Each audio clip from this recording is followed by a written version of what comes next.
I have full confidence in your courage, devotion to duty, and skill in battle. We will accept nothing less than full victory. Famous words from the man who would eventually become the 34th President of the United States. Hey everybody, and welcome to the latest installment of Split Second. I talk watches, sprinkle in some memes in there for your visual pleasure. It's a community service, really. My name is Julio, and I think I may be developing a horological habit. Let's dive right into it. Now, before we proceed, a quick wrist check. I am wearing my Phoebus Reef Master on a gorgeous hand-painted Albert Villa strap. A link to my unboxing and initial impressions of those can be found in the description below and in the iCard here. Also, please remember to like, comment, and subscribe. Now, this is the Sangamon Watch Company, Omaha Beach. I received this watch in early March as part of the February subscription to Wrist Check Monthly, and I have only now gotten around to properly reviewing it. You can see my unboxing and initial impressions of it here, and it is also linked in the description down below. A military style watch, the Omaha Beach features several references to D-Day, from its name to the Caseback, which features a soldier storming the beach at Normandy, surrounded by 24 stars, which symbolize the approximately 2,400 American casualties on June 6, 1944, a date which is also featured on the Caseback. Now, said Caseback is a screw-on, which features a mix of brushed, polished, and blasted finishes. The attention to detail is evident on this one, especially if we zoom in on the screws. Now, how we do the little things is how we do everything, and the tiny screws on the casebacks have a way of becoming a bit deformed and marred in the process of screwing it down.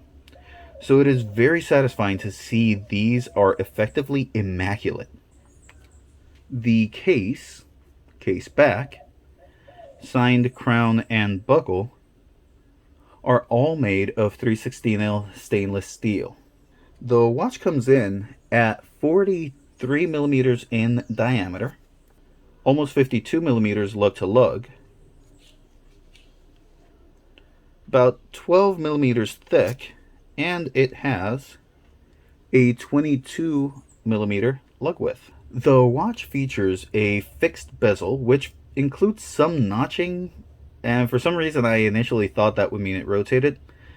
I can't explain why I thought that, because a rotating bezel on a watch like this, much like a Wookiee on Endor, makes no sense. That does not make sense. Thank you, Mr. Cochran. The bezel surrounds an AR-coated single dome sapphire crystal, which, if you ask me, is the star of the show here. I can, and have, ironically lost track of time just playing with the angles to get the distortion and the blue hue of the AR coating to pop. Just look at that blue AR coating as well as the distortion on the dial. It's just, I love it. It's great stuff. Now, the dial on mine is green, although Sangamon makes the watch in a variety of other colors. It features minimal printing with the word Sangamon beneath the 12 and Freedom in a slightly smaller print just beneath that. The watch features applied Arabics from 1 to 11, with the Sangamon logo replacing the 12, and a white minute track with red markings at each hour. The sword hands provide great legibility with a darker shade of green and a cream colored paint, which I was disappointed to find out is not Lume. Yeah, so this watch features absolutely no Lume.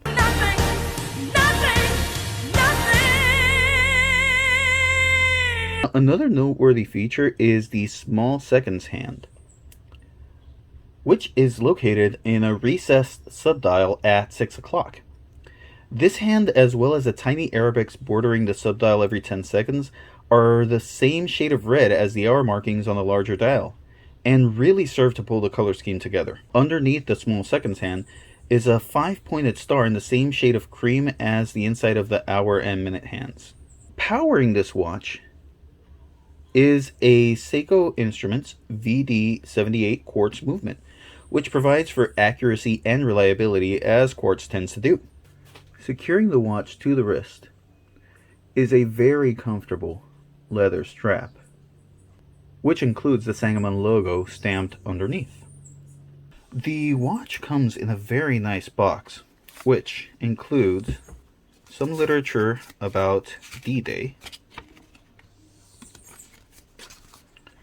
a metal warranty card, which provides 2 years of international warranty, and another card which grants access and membership to the Sangamon doc, which really is just a blog. All the card has is a website on it. It doesn't really have a password or a code or anything like that.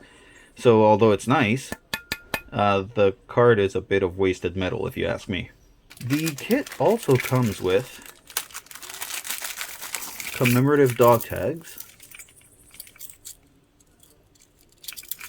which do have some text stamped there. We honor the brave soldiers who fought for our freedom. Sangamon Watch Company. Omaha Beach, D-Day, June 6, 1944, Operation Overlord, Normandy, France. It also includes a commemorative coin, which, as one astute viewer commented on my unboxing of this watch, seems to be a challenge coin. These coins were historically presented by unit commanders in recognition of an extraordinary feat by a member of the unit. So, all in all, these are pretty neat additional goodies. So, what do I like? Well, as mentioned previously, the crystal is to die for. I also enjoy the fact that it's a small seconds quartz. I don't really have any other of these in my collection, and it's worth noting that even though the subdial does not have indexes all around it, the small seconds hand does a great job of hitting what lines there are, as well as the very middle of each one of the Arabics. What do I wish were different? Not a whole lot, to be honest. This is a great watch, and I only have a couple of gripes about it. Now, while the strap is solid and feels as though it'll last a lifetime, the keepers are somewhat flimsy. As stated previously, the lack of lume is a disappointment, especially considering the color on the hands. Why do you play with my emotions? I'm in a glass case of emotion! Me too, Ron. Me too. Another thing worth mentioning is that while the extras are nice and everything, I feel as though this was money spent that could have been put into the watch somehow. QC issues? Well, I really only found one, and it's barely noticeable. I'm not even sure if it's coming up on camera. But at the center of the hour hand there, that not lume paint looks like it could have used another coat or two. The Sangamon Omaha Beach can be purchased on the Sangamon website for $199. Link below. However, at the risk of sounding like a broken record, I need to point out the value that Wrist Check Monthly brings to the table. As I mentioned at the beginning, this watch was sent as February's bronze check for £99, which is about $140 at the time of filming. And by using my coupon code SPLITSECOND10, you can take another 10% off of that. Using that coupon code really helps the channel, as I'm paid a small commission whenever it's used. Now, that'll be it for today. What did you think of the Sangamon Omaha Beach? Leave your comments down below. Stay safe, mask up, and remember, be kind to each other because life can change in a split second.